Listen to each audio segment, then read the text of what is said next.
Good morning, and good morning. I don't know, I had a little delay. How are you? How are you? Okay, today is Monday. It's Monday already. It's the 18th of the month. Um, we're getting ready to get out of summer into the fall. And when they start selling pumpkin and spice drinks, they're already gearing up for that holiday time, so we're getting ready to move along. And I've just been so intrigued with everything that's going on out there in the world of selling. And this weekend we had an opportunity to go out of town with our church. We had a grand time. We went up to Jackson, Mississippi, and that was my second time being there. I'd never been there before, but we went shopping a little bit, and it was fun. Today's word is not about shopping, it's about time. Time. I watch, as I do so many things during a given course of a day, sometimes in an hour, sometimes in 5 minutes. There are all the things that I'm like obligated to do, and it just really brings me back to how time flies quickly. In spite of what we say we're going to do, we may be dealing with a lot of other things, that are just coming up for us to deal with. And today was just really interesting to me. I was watching TV this morning. I always watch a little TV before I come on, and it was just showing some things that have changed, just in terms of life, and how much we have to pay for things. I remember at one time things were much cheaper than they are now, much cheaper. And I really believe that once things go up, they don't ever have to go back to what was they used to be normal. Let's face it. I don't care what anybody says. They try to tell us, oh, well, they're going to go down. I don't think much is going to go down. I really don't. So when I look at my time, I'm also looking at my money. I'm looking at, what I'm obligated to do, how long I have to do it. And sometimes if I have enough time, I'm worried about, do I have enough time to get it done? Good morning, Erica. Good morning, Maurice. Enjoyed you guys yesterday on our trip, the little bit of time I got to speak to you, but hello, hello, hello. I want to ask a question this morning of people who come in. Do you think you have enough time, you're running out of time, or you're running for time? Um, Let me hear that this morning. I just want to know. This is my own personal little thing. I feel that my time is so obligated that I'm running out of time, and then I'm also trying to catch time. I'm doing both.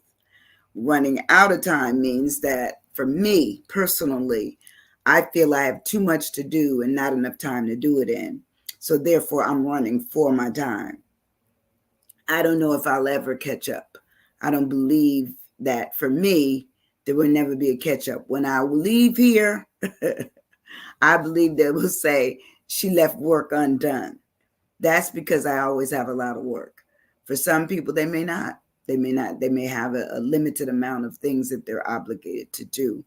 Um, for me, I look at it this way: as long as I have something to do, then I am not left in the balance of not doing anything. I'm constantly doing something that says maybe something else is suffering. Good morning, Joan. One of my questions this morning: do you feel you're running out of time? Or you have enough time to get everything done?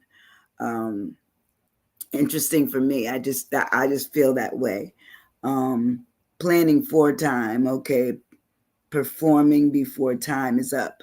Yeah, that's good. That's good that performing before time is up, because eventually all of our time is going to be up.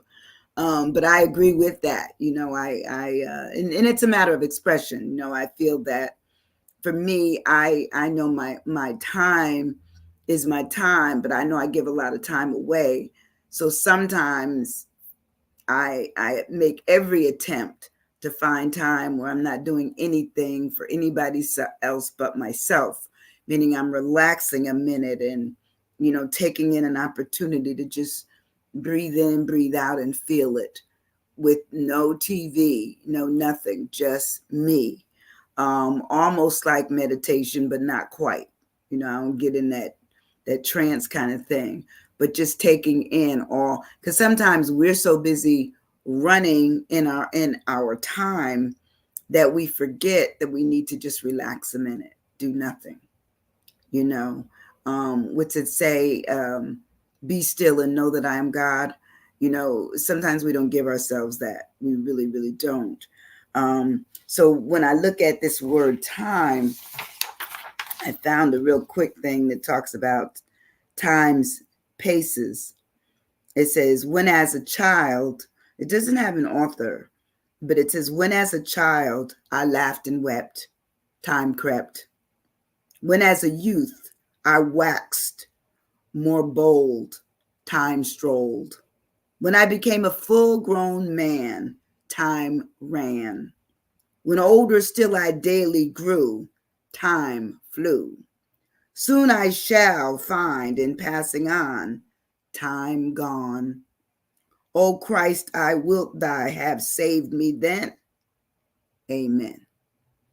So it's like your time, and in the end, you hope for in this prayer, and this is like a prayer.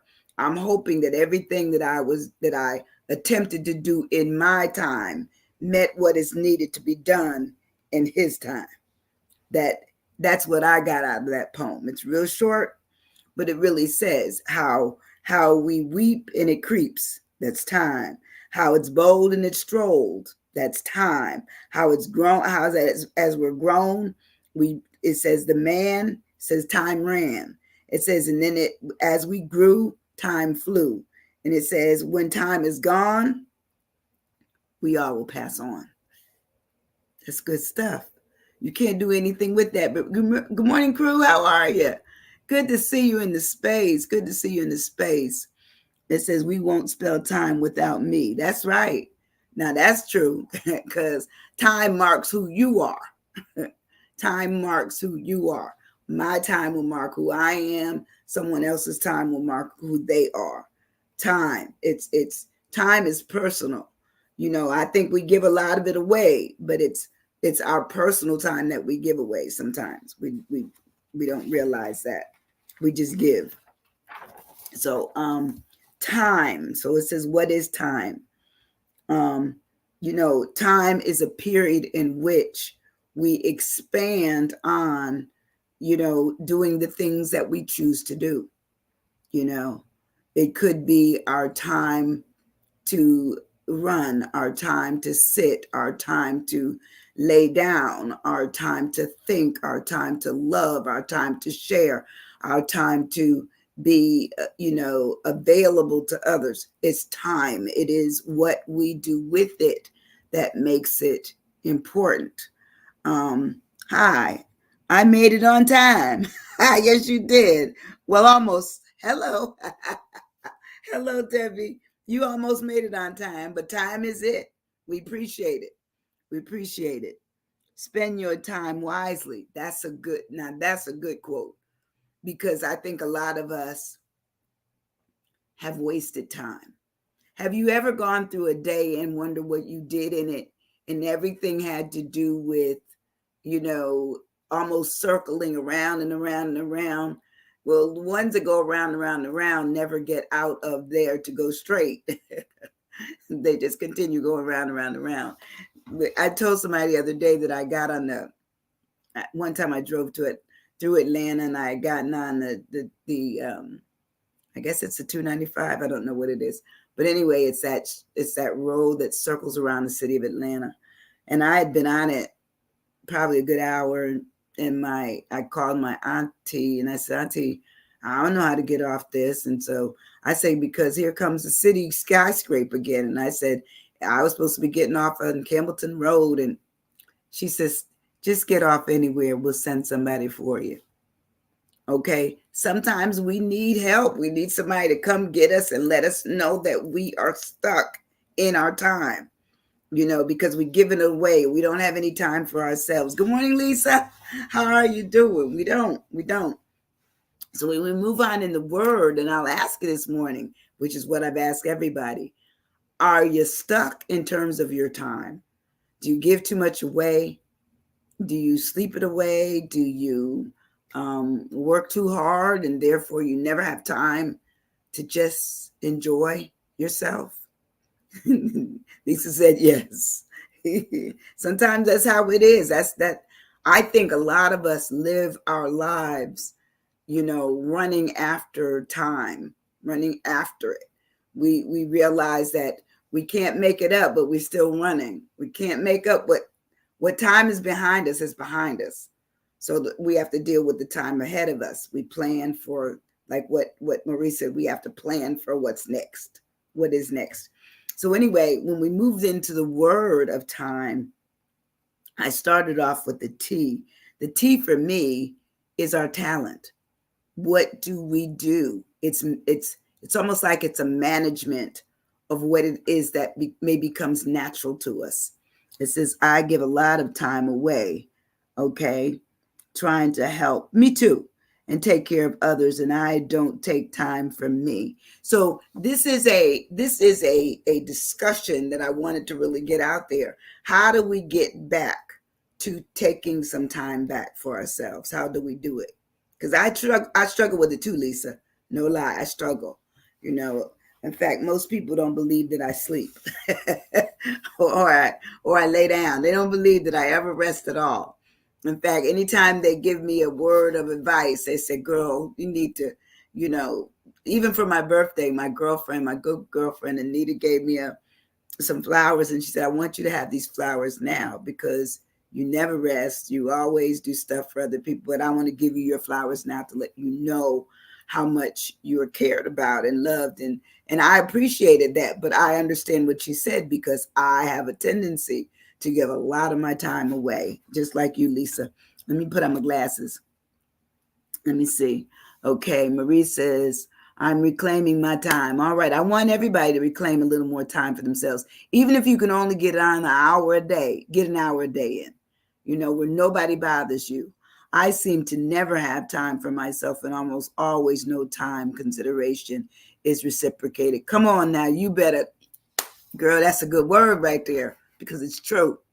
A lot of times who we give time away to, they need us more. So therefore, they don't think to give us time to rest. They don't think to come back with a flower or with a plate of food. Or I agree.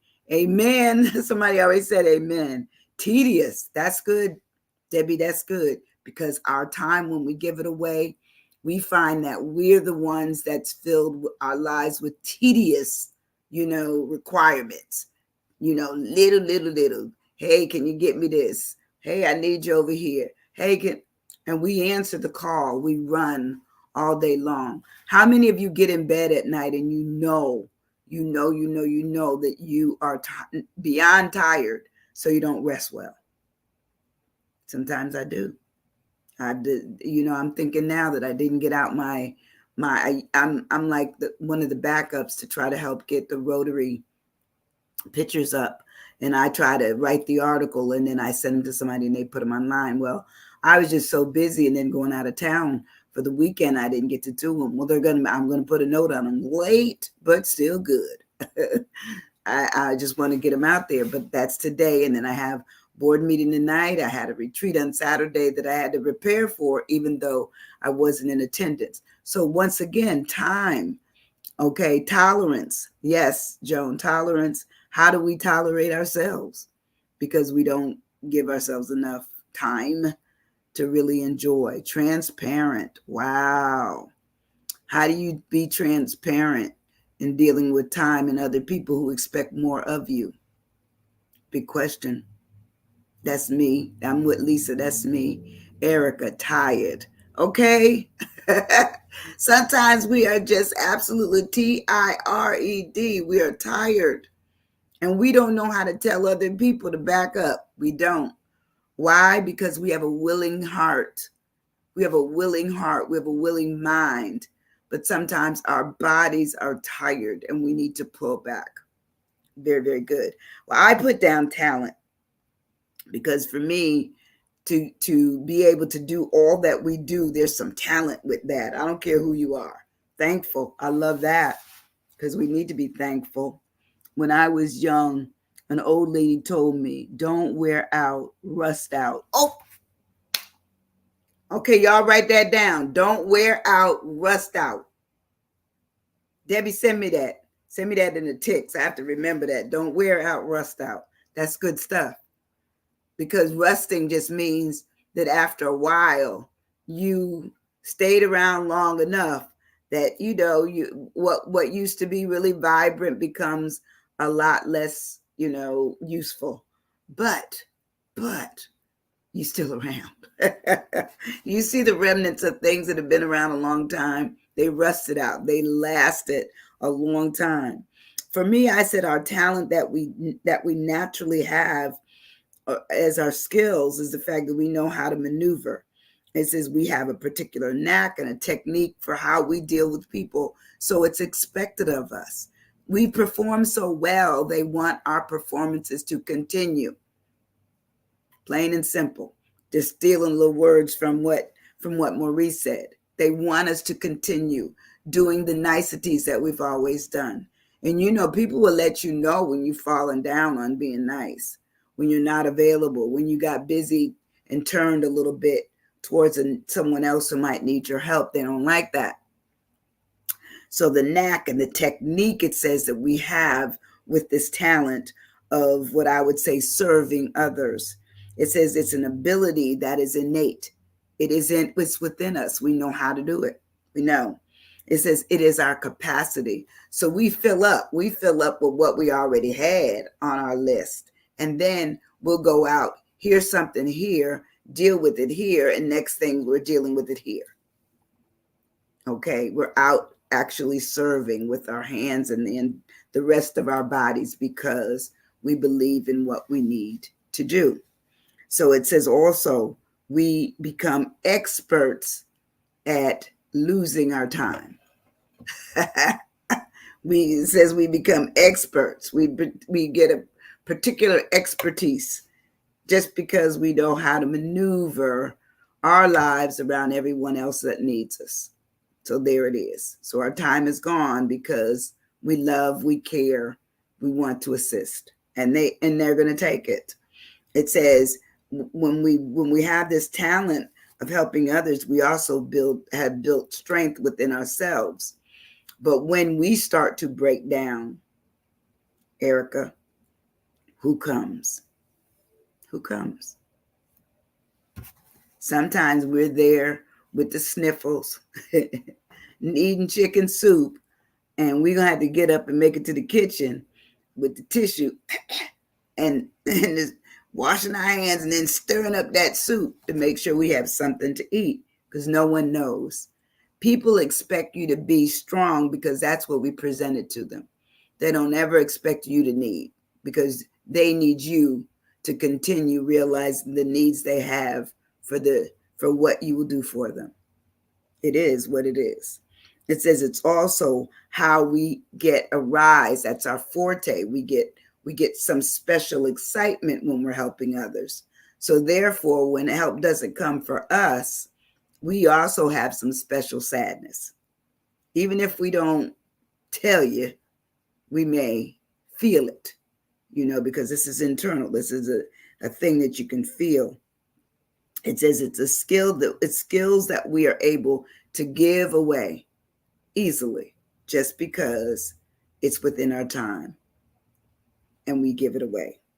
And it says we become artists at our ability for giving away our time. Artists, if we could, somebody call us up. I'm gonna make like this is a phone.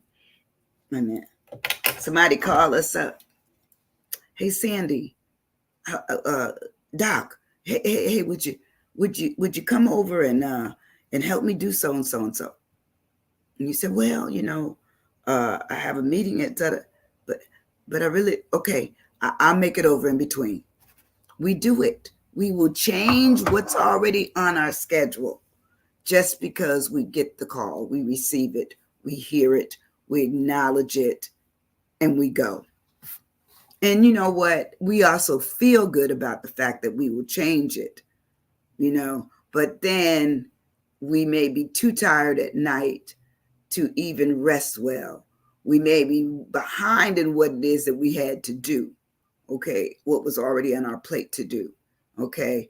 And then we feel bad about everything because we're not standing up as tall as we placed ourselves in our own expectations.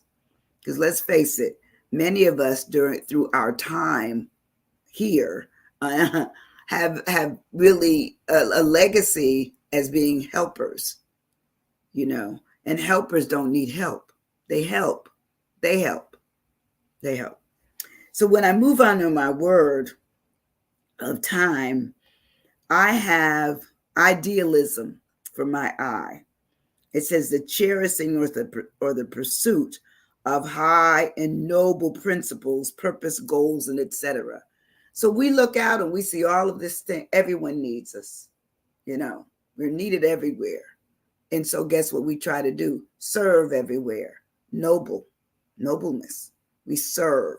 We're out there, and there, it doesn't come with pay. Identity is really good. That's extremely good. Independence. Yeah, because we independently decided we were going to go help some folks. And identity is what we get out of, people recognizing us for what we do. And let's see, instant, yes, because sometimes we're instantly struck when we feel we cannot answer the call that someone's made for us to come help. Maybe a family member, sister, brother, mother, father, child. We're going to do it.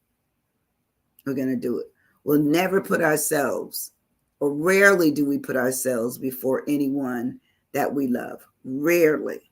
And if we thought about it, we would be shamed to ourselves if we said we ain't going to do it.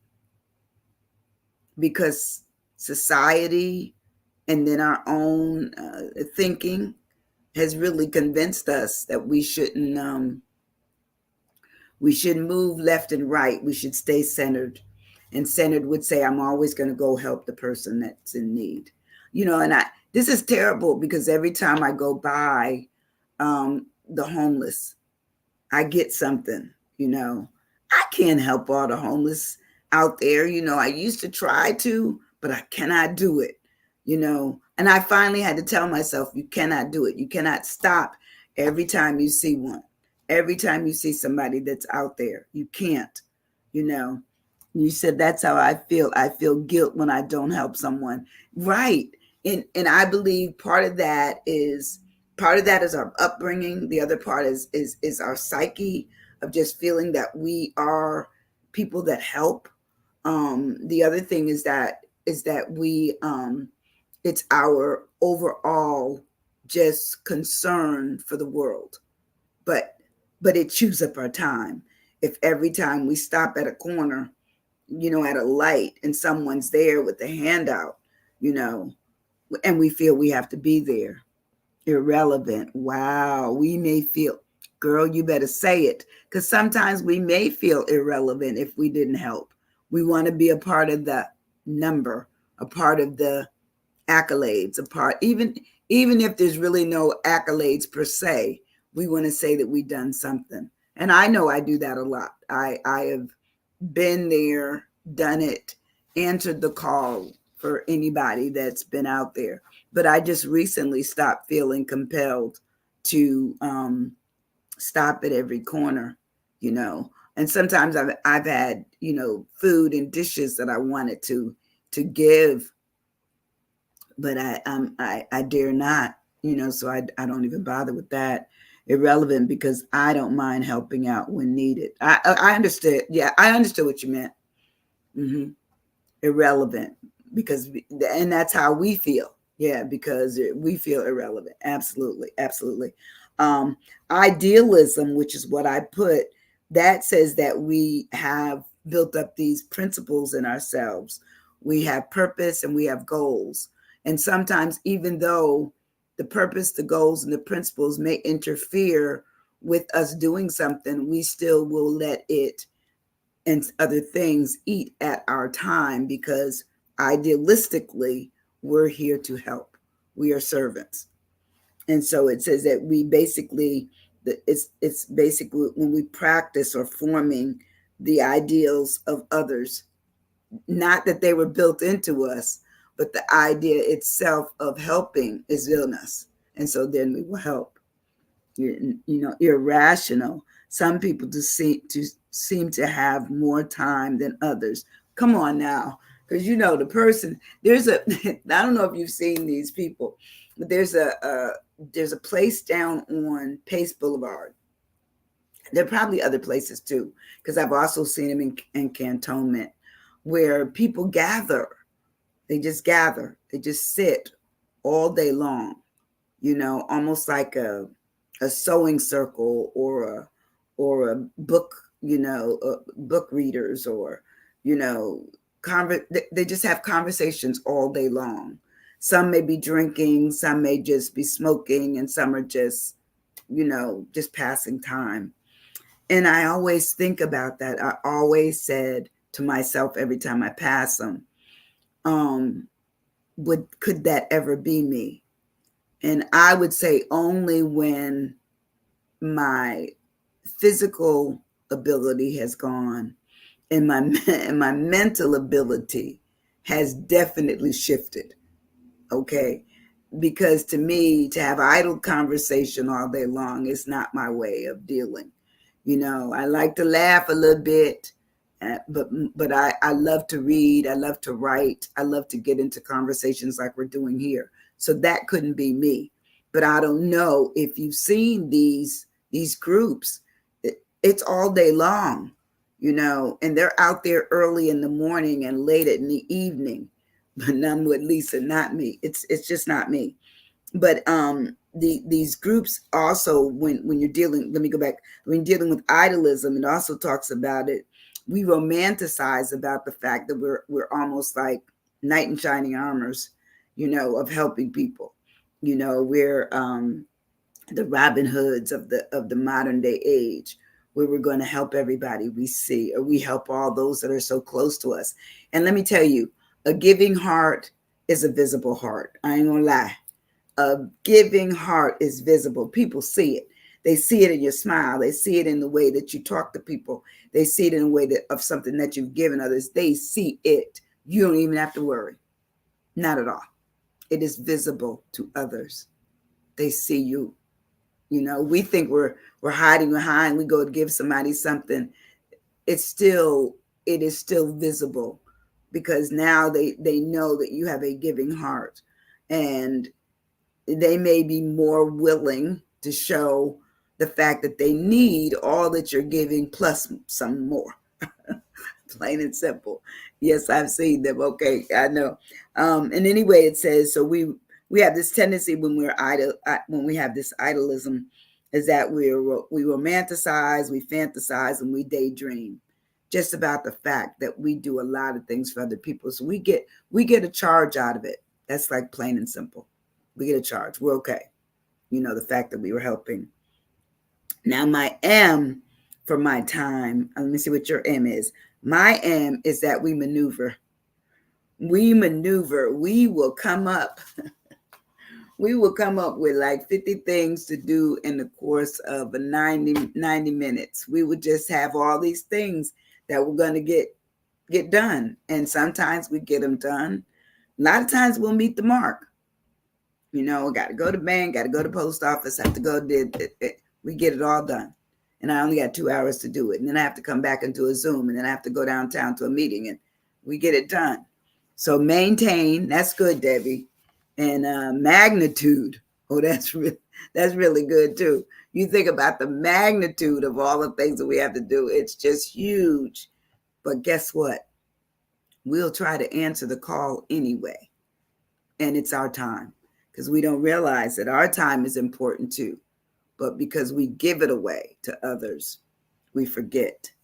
Memory. Oh yeah, that's really good. We have a tendency to have a memory of what made us feel good. And if helping others made us feel good, guess what? We will do it again and again and again. Manipulate. Yeah, sometimes we are manipulated by how it made us feel, because we always will go back to that feeling. We see somebody in help and we in need and we go to help. And guess what? That feeling will come again. We will feel the fact that we did something for somebody. So maneuver is what I have. And I said to change the position for a specific purpose. We change positions all day long. Do we not? We do. Some of us can say that we had a list of things that we were supposed to do and we did one of them or none of them. Why? Because our time was chewed up over here. Our time was taken over there. Our time was scooped away over there. Only because we have this thing where we're not really caught up on how we need to deal with our time. We don't commit to our time. We commit to the others that have made commitments on our time. That's what we commit to. Sad but true. It says I do. And as you speak, so as you speak, that's right. That's right. So when we maneuver, it says for specific purposes, it says we make these requirements because that's how we learn to operate. That's how we learn to exercise or execute a particular thing to be done. That's our action and our movement towards how we go forward. Even though we had a list, we're off our list. We didn't do anything on our list during the course of a day. I've tried to be better about that because I'm invited, because I'm already involved in so many things. I'm invited for more things to be involved in. And I don't answer them as much as I used to. Oh, I thought I had to be involved in everything. And in fact, I retired from my federal job. Oh my goodness, it's 8 years ago now. And since then, and I started my own business, I am even more busy, board memberships and, meetings and, we either Zoom it or we're in person. All those things take up your time, all of them. And you have to plan for them before you go. You can't go there and look stupid that you haven't read everything. And sometimes you're looking at financial reports. You're looking at, decisions that would change the directions of the agencies or whatever it is. So it's a lot of work involved in doing that. Would you say muddle?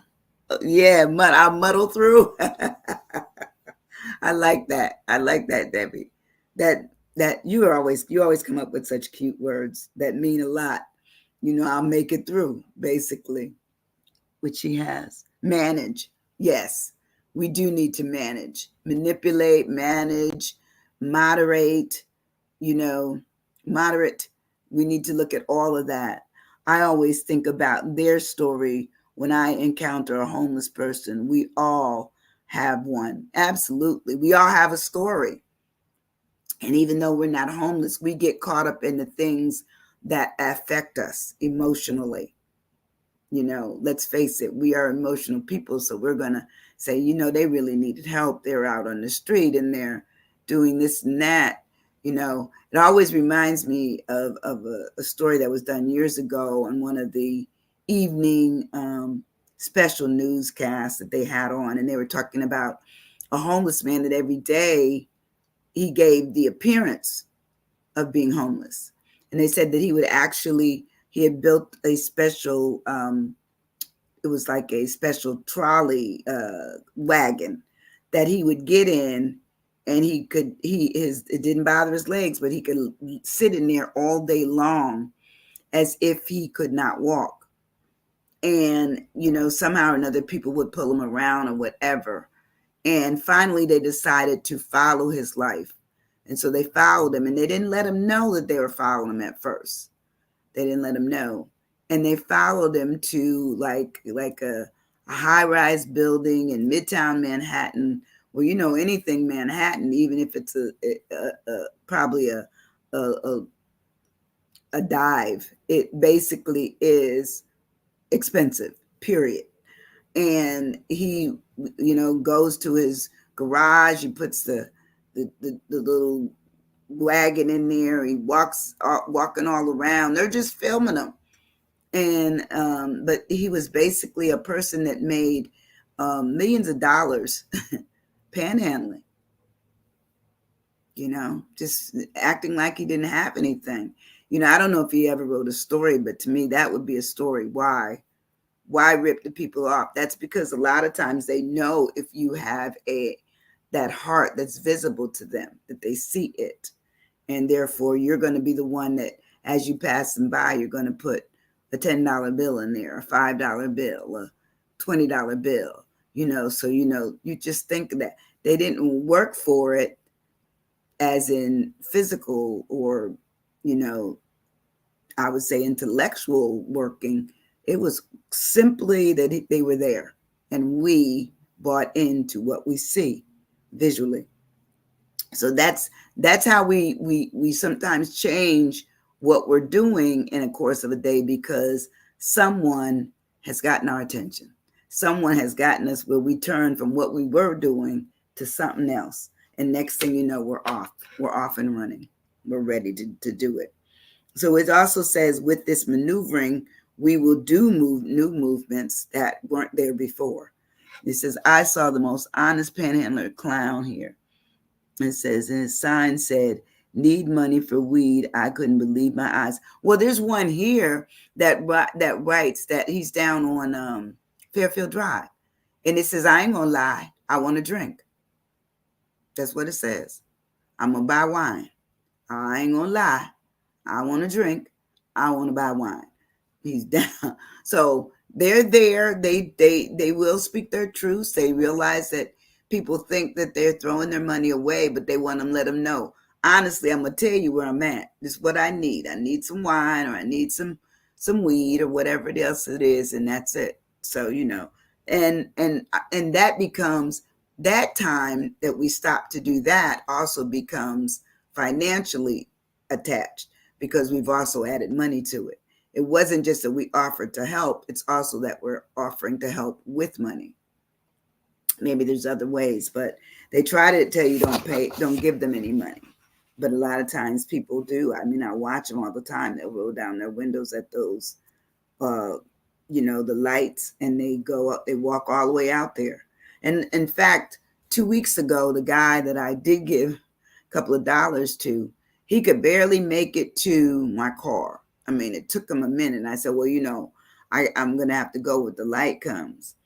And he could barely, because I didn't want, this is what I seen. I didn't want him to have to bend down to get if it fell on the ground. But that was going to have to be my last resort, because there were probably 8 cars behind me.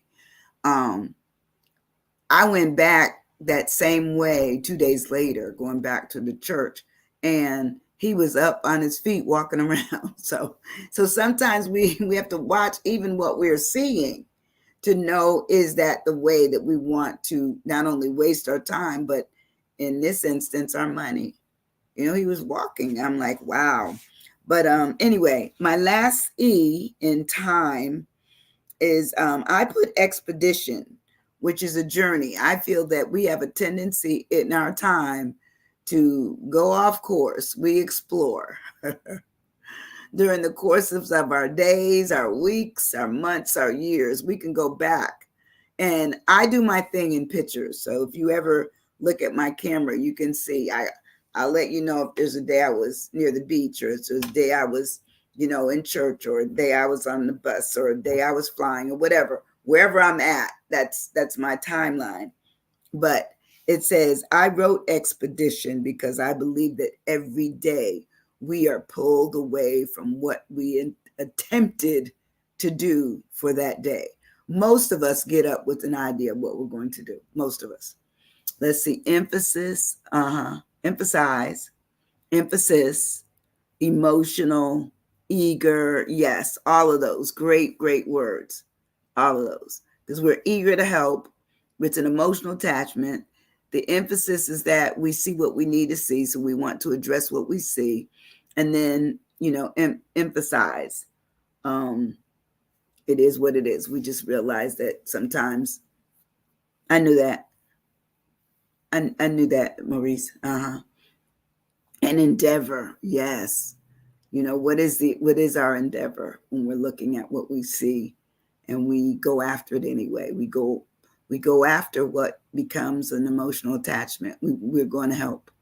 And I don't know. I'm just a person that has always believed. I was raised in a family where my parents, this is no lie, they would come off of elaborate. My family, we lived in an area where the people would get off the trains not far from our house, and they would walk, and they were looking for food. Well, at that time, you didn't have to lock your door. I lived in New York, but you didn't have to lock your door. You didn't have to worry about people bothering your kids, nothing. It's like that's what we grew up with when I was really small. But as I got older, we realized that the crime changed. The people that were getting off the trains changed. All those kinds of things changed. So my parents started, of course, locking doors and keeping track of where we were at all times, all that kind of stuff. But my folks used to feed those people that were getting off those trains, giving them food, making sure they had water to drink.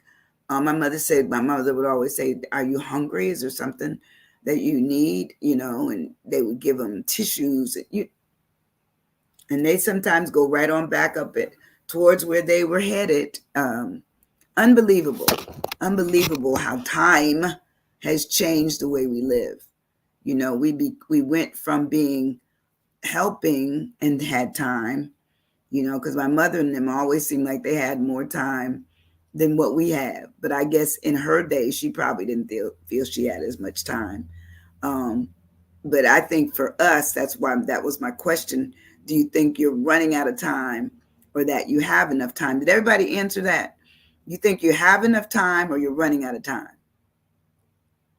I think I'm running out of time and running for time. I keep running thinking that when I get done with this, I'm going to have more time. It doesn't always work because something else comes up. Something always comes up. We end up realizing that our time is our time, and when it's gone, it is gone. Running out of time, Lisa says. Time is a thief. It waits for no one. And you better believe it. Because when time comes, time goes.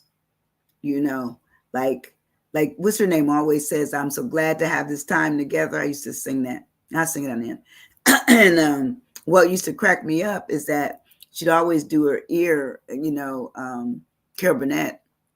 And I always loved that. And it always had a sadness when she was going off the air. And for each episode. And I always remembered that. I'm so glad we had this time together.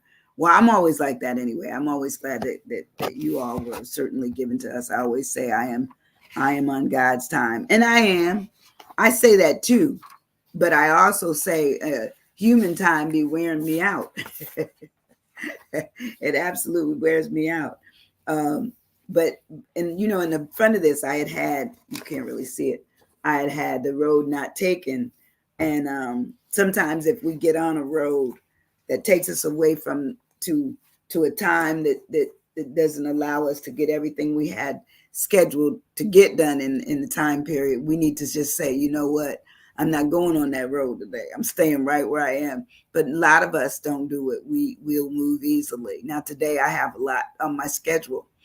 After this, I am going to prepare my notes for a meeting that I have later on this afternoon. I have another board meeting tonight, and I have one on Wednesday. So I have to get ready, and then of course I'll prepare my Wednesday. Are you stuck? But you know what? I love you guys. I love you for coming in here with me. Running out of time, Lisa says. I always say God's time. And last one, I get up early every morning so I have enough time in this day, but it's running so fast. It does. Before you know it, it's going to be nighttime and this day will be over. This day will be over. But I did hear today in this area where I'm at, it's supposed to have a nice week.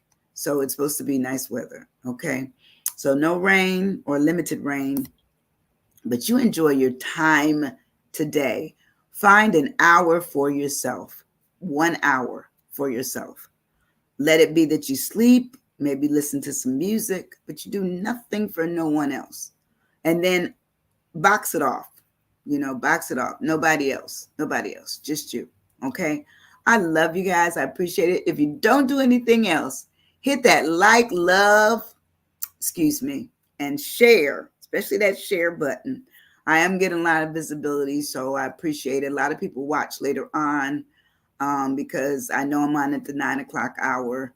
But I'm for those folks that can be at work and nobody know they're even watching me. But anyway, I love you guys, or the ones that are already home. Thank you. Thank you, thank you, thank you. I appreciate it. Have a great day. Use your time wisely. Love you guys. Bye, Debbie. Bye, everybody. Thank you, Lisa. Thank you for coming in today. Thank you so much. Glad I had the time. Oh, that's cute. God bless you. God bless you, everybody. Bye-bye. Have a good day.